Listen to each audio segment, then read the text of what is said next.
বন্ধুরা, পিটুনিয়া ফুলের গাছ নভেম্বর, ডিসেম্বর, জানুয়ারি, ফেব্রুয়ারি, মার্চ, এমনকি এপ্রিল মাসের প্রথম 2 সপ্তাহ এই গাছ একেবারে এরকম আলো করে ফুল দেয়। পিটুনিয়া ফুলের গাছ করা অত্যন্ত সহজ। রোগ পোকার আক্রমণ যেমন হয় না, তেমনি এই গাছ সঠিকভাবে করতে পারলে আপনার ছাদ বাগানে রোজ একটা গাছে প্রায় 1 থেকে 150 ফুল পেতেই পারেন। স্বাদের ছাদ বাগান ইউটিউব চ্যানেলের পক্ষ থেকে আমি রাজু ভাই ইতিমধ্যে আপনাদেরকে পিটুনিয়া গাছের মাটি তৈরি করা শিখিয়েছি ছোটবেলায় গাছটিকে এনে কিভাবে কোন টবে কেমন করে বসাতে হয়। আর আজকের ভিডিওতে আমরা শিখব পিটুনিয়া গাছের এরকম ফুল ফুটে যাবার পর আমরা ঠিক এর মধ্যে কোন কোন খাবার অ্যাপ্লাই করব, কিভাবে এর পরিচর্যা করব। চলুন শুরু করা যাক।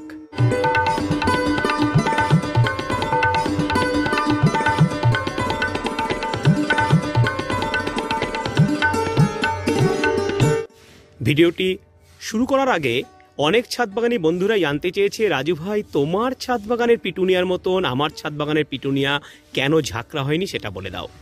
আপনাদের উদ্দেশ্যে বলছি, যাদের পিটুনিয়া এখনো ঝাঁকড়া হয়নি তারা এখনো ডিসবার্ডিং করতে পারেন। ডিসবার্ডিং মানে কি, যখনই কোনো এরকম কুড়ি আসবে তখনই সেই কুড়িটাকে এরকম ধরে এইভাবে ফেলে দেবেন। এটা করতে পারলে আপনার এই যেখান থেকে আপনি ডিসবার্ডিং করলেন সেইখান থেকে আপনার কিন্তু আরও অনেকগুলো ব্রাঞ্চ বেরোবে এবং গাছটা পুরো সারা থালা জুড়ে হয়ে যাবে। ঠিক আছে, এই ডিসবার্ডিংটা আপনি চালিয়ে যেতে পারেন জানুয়ারির 15 তারিখ পর্যন্ত, অর্থাৎ পৌষ মাস পর্যন্ত। তাহলে কিন্তু মাঘ মাস থেকে আপনার ফুল কিন্তু এরকম ফুটবে। শুধু ডিসবার্ডিং করলে হবে না, আপনাকে একটা বিশেষ খাবার অ্যাপ্লাই করতে হবে এই গাছটাকে ঝাঁকড়া করার জন্য। কি খাবার?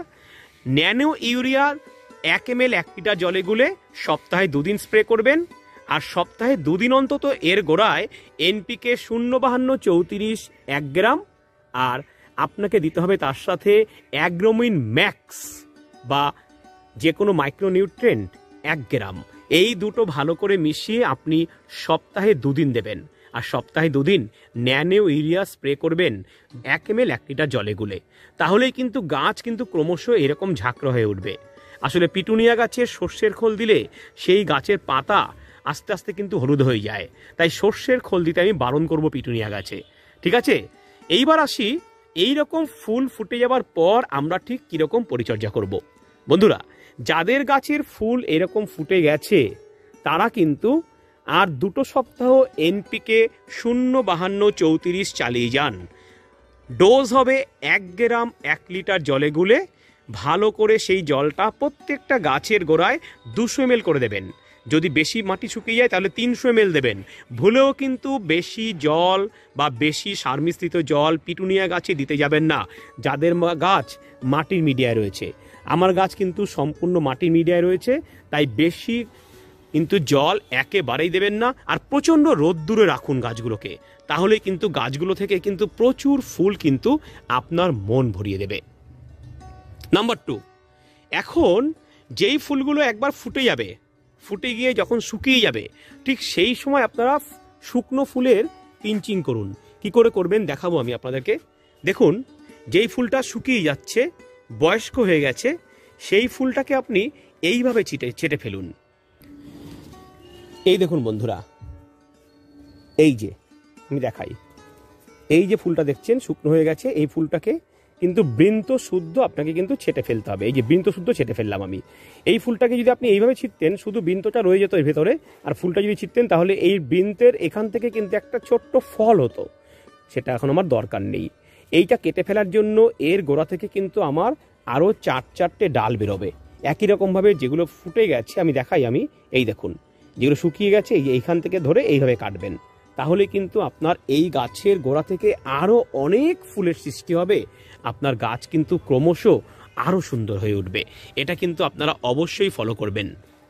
নাম্বার 3, গাছকে কিন্তু অতিরিক্ত খাবার দেওয়া বা অতিরিক্ত জল দেওয়া একেবারেই যাবে না। পর্যাপ্ত সূর্যালোক লাগে এমন জায়গায় এই গাছকে রাখুন, তাহলেই কিন্তু আপনার গাছ ভীষণ সুন্দর হবে। আর যাদের পাতা হলুদ হয়ে গেছে, সবুজ নয়, যাদের পাতা হলুদ হয়ে গেছে তারা 2 গ্রাম ম্যাগনেসিয়াম সালফেট আর 1 গ্রাম ফাঙ্গিসাইড পাউডার ভালো করে 1 লিটার জলে গুলে গাছের গোড়ায় দিয়ে দিন। তাহলে কিন্তু হলুদ পাতাগুলো আস্তে আস্তে আস্তে আস্তে সবুজে ট্রান্সফার হয়ে যাবে, আপনার ছাদ বাগানের গাছে আসবে প্রচুর ফুল, প্রচুর কুড়ি। 4 নম্বর টিপস, এই রকম 2 সপ্তাহ খাবারটা দেবার পর আমরা কিন্তু খাবারটা চেঞ্জ করব। কি খাবার দেব? শুধুমাত্র ডিএপি 2 গ্রাম 1 লিটার জলে গুলে সেই ডিএপির জল আমরা 1 দিন পর পর একেবারে গাছের গোড়ায় 200 ml করে দেব। ওটা খেলেই কিন্তু গাছ আরও সুন্দর ঝাঁকড়া হয়ে এই ফুলগুলোকে নিয়ে এগিয়ে চলবে সামনের দিকে। এই গাছের মধ্যে কখনো কোনো পোকার আক্রমণ হয় না, কেননা এই গাছের পাতার মধ্যে থাকে একরকম আঠালো পদার্থ। আপনারা যখন ডিসবার্ডিং করবেন তখন দেখবেন হাতের মধ্যে কেমন চটচট চটচট লাগছে, আঠাগুলো হাতের মধ্যে চটচট চটচট করবে। ওই চটচট রাসায়নিক পদার্থ থাকে বলেই এই গাছের মধ্যে কিন্তু পোকার আক্রমণ একেবারেই হয় না। নানান রকম ভ্যারাইটির সুন্দর সুন্দর পিটুনিয়া গাছ কিনে আনুন, আর মাটির মিডিয়ায় এভাবে পিটুনিয়া গাছের ফুল ফুটে যাবার পর পরিচর্যা করুন, আপনার মন ভরে যাবে। আমি রাজু ভাই কথা দিলাম। এবার দেখাবো আমার ছাদ বাগানের আরও কিছু পিটুনিয়া, যেগুলো আমি সিন্ডার মিডিয়ায় করেছি বা সয়েল লেসে করেছি। দেখুন বন্ধুরা, একেবারে পুরোপুরি সয়েল লেসে এই গাছটা দেখুন কি সুন্দরভাবে এই গাছের গ্রোথ হয়েছে। দেখুন প্রত্যেকটা গাছ, শুধু এটা নয়, এই গাছগুলোকে দেখুন, তাহলে বুঝতে পারবেন কিভাবে গাছগুলো প্রসার লাভ করেছে। এর মধ্যে রয়েছে সিন্ডার অর্থাৎ ঘ্যাস, এর মধ্যে রয়েছে কোকোপিট, এর মধ্যে রয়েছে ভার্মি কম্পোস্ট, এর মধ্যে রয়েছে পারলাইট এবং সুপার ফসফেট। ঠিক কী অনুপাতে এগুলো দিয়েছি আমি, আর কিভাবে এই গাছগুলো এত ঝাঁকড়া হলো, এর ফুল আমি নেওয়ার পর আপনাদেরকে সম্পূর্ণ পরিচর্যা শেখাবো আমি এই সয়েললেস মিডিয়াতে, কিভাবে আপনি পিটুনিয়া চাষ করবেন তার ভিডিও দিয়ে। তাই এই রকম ভিডিও আপনি আপডেট পেতে আর পরের বছর যাতে আপনারা সয়েললেসে করতে পারেন পিটুনিয়া গাছ, সেটা শিখতে স্বাদের ছাদ বাগান চ্যানেলটিকে সাবস্ক্রাইব করে রাখুন। এখানে রয়েছে নানান রকমের পিটুনিয়া ফুল, অসাধারণ সব কালার আর অসাধারণ সব দেখতে। এই ফুলগুলো কিন্তু আর কদিনের মধ্যেই আমার ছাদ বাগানকে একেবারে আলো করে ফেলবে বন্ধুরা। এই দেখুন, ঠিক আছে, আমি একেবারে এরকম ঝুড়ির মধ্যে দিয়ে এগুলোকে করেছি। খুব লোভ লাগছে তো যে কেমন করে করলে রাজু ভাই, সবটাই কিন্তু জানিয়ে দেব, শুধু আমার এক্সপেরিমেন্টটা সম্পূর্ণ হতে দিন। তো এই ছিল আমার আজকের ভিডিও, পিটুনিয়া গাছের পরিচর্যা ফুল আসার পর কি করে করবেন সেটা আপনাদেরকে দেখালাম। ভালো লাগলে অবশ্যই শেয়ার করবেন বন্ধুদের সঙ্গে, আর আমার পিটুনিয়া গাছের জন্য একটা লাইক কিন্তু অবশ্যই দেবেন।